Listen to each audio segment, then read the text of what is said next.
நாள்தோறும் காவல் கொண்டு நம்மை காக்கும் தெய்வம் உண்டு.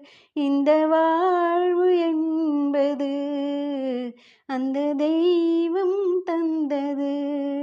ராஜாதிராஜன் என்று பல தேசம் நீயும் வென்று வரவேண்டும் கண்மணி.